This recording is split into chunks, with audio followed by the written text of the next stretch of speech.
नमस्कार दोस्तों, स्वागत है आप सभी का हमारी राठौर कहानी स्टोर। स्वर्ग के दर्शन। पवन बहुत भोला लड़का था। वह प्रतिदिन रात में सोने से पहले अपनी दादी से कहानी सुनाने को कहता था।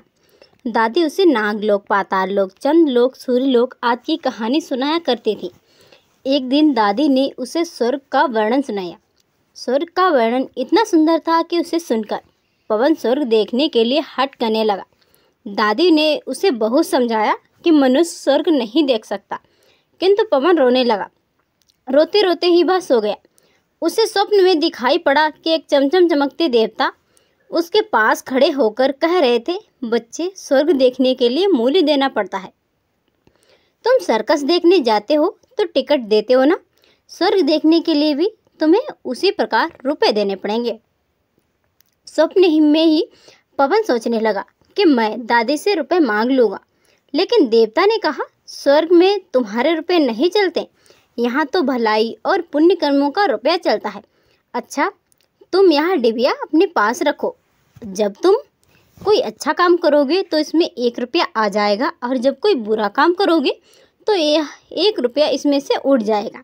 जब यह डिबिया भर जाएगी तब तुम स्वर्ग देख सकोगे। जब पवन की नींद टूटी तो उसने अपने सिरहाने सचमुच एक डिबिया देखी। डिबिया लेकर वह बड़ा प्रसन्न हुआ। उस दिन दादी ने उसे एक पैसा दिया। पैसा लेकर वह घर से निकला। एक रोगी भिखारी उससे पैसे मांगने लगा। पवन भिखारी को बिना पैसे दिए भाग जाना चाहता था। इतने में उसने अपने अध्यापक को सामने से आते देखा। उसके अध्यापक उदार लड़कों की बहुत प्रशंसा किया करते थे। उन्हें देखकर पवन ने भिखारी को पैसा दे दिया। अध्यापक ने उसकी पीठ ठोंकी और प्रशंसा की। घर लौटकर पवन ने वह डिबिया खोली, किंतु वह खाली पड़ी थी। इस बात से पवन को बहुत दुख हुआ और रोते रोते सो गया। स्वप्न में वही देवता फिर दिखाई पड़े और बोले, तुमने अध्यापक की प्रशंसा पाने के लिए पैसा दिया था, सो प्रशंसा मिल गई, अब रोते क्यों हो? किसी लाभ की आशा से जो काम अच्छा किया जाता है, बातों व्यापार है, पुण्य थोड़ी है। दूसरे दिन पवन को उसकी दादी ने 2 आने पैसे दिए। पैसे लेकर उसने बाजार जाकर 2 संतरे खरीदे। उसका साथी राघव बीमार था। बाजार से लौटते समय वह अपने मित्र को देखने उसके घर चला गया। राघव को देखने उसके घर वैद्य आए थे। वैद्य जी ने दवा देकर राघव की माता से कहा, इसे आज संतरे का रस देना। राघव की माता बहुत गरीब थी। वह रोने लगी और बोली, मैं मजदूरी करके पेट भरती हूँ। इस समय बेटे की बीमारी में कई दिन से काम करने नहीं जा सकी। मेरे पास संतरे खरीदने के लिए 1 पैसा भी नहीं है। पवन ने अपने दोनों संतरे राघव की माँ को दिए। वह पवन को आशीर्वाद देने लगी। घर आकर जब पवन ने अपनी डिबिया खोली तो उसमें से 2 रुपए चमक रहे थे। एक दिन पवन खेल में लगा था। उसकी छोटी बहन वहाँ आई और उसके खिलौनों को उठाने लगी। पवन ने उसको रोका। जब वह नहीं मानी तो उसे पीट दिया। बेचारी लड़की रोने लगी। इस बार जब उसने डिबिया खोली तो देखा कि उसमें पहले से इकट्ठे कई रुपए उड़ जाते हैं। उसे बड़ा पश्चाताप हुआ। आगे से उसने कोई बुरा काम ना करने का पक्का निश्चय कर लिया। पवन पहले रुपए के लोभ से अच्छा काम करता था। धीरे धीरे उसका स्वभाव ही अच्छा काम करने का हो गया। अच्छा काम करते करते उसकी डिबिया रुपयों से भर गई। वह स्वर्ग देखने की आशा से प्रसन्न होता। उस डिबिया को लेकर वह अपने बगीचे में पहुंचा। पवन ने देखा कि बगीचे में पेड़ के नीचे बैठा हुआ एक साधु रो रहा था। वह दौड़ता हुआ साधु के पास गया और बोला, बाबा, आप क्यों रो रहे हो? साधु बोला, बेटा, जैसी डिबिया तुम्हारे हाथ में है वैसे ही एक डिबिया मेरे पास थी। बहुत दिन परिश्रम करके मैंने उसे रुपयों से भरा था।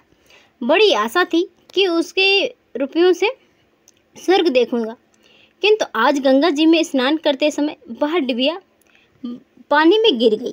पवन ने कहा, बाबा, आप रो मत, मेरी डिबिया भी भरी हुई, आप इसे ले लो। साधु बोला, तुमने इसे बड़े परिश्रम से भरा है, तुम्हें इसे देने से दुख होगा। पवन ने कहा, मुझे दुख नहीं होगा बाबा, मैं तो लड़का हूँ, मुझे अभी पता नहीं कितने दिन जीना। मैं तो ऐसी कई डिबिया रुपए इकट्ठा कर सकता हूँ। आप बूढ़े हो गए, आप अब दूसरी डिबिया पता नहीं कब भर पाओगे या नहीं, मेरी डिबिया ले लीजिए।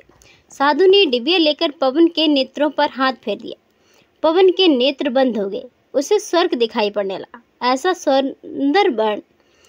सुंदर स्वर्ग की दादी जी ने स्वर्ग का वर्णन किया था। वह वर्णन तो स्वर्ग के एक कोने का भी ठीक वर्णन नहीं था।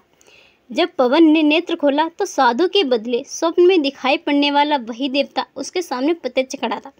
देवता ने कहा, बेटा, जो लोग अच्छा काम करते हैं स्वर्ग उनका घर बन जाता है। तुम इसी तरह जीवन में भलाई करते रहोगे तो अंत में स्वर्ग में पहुंच जाओगे। देवता इतना कहकर वहीं अदृश्य हो गए। कहानी खिंचा।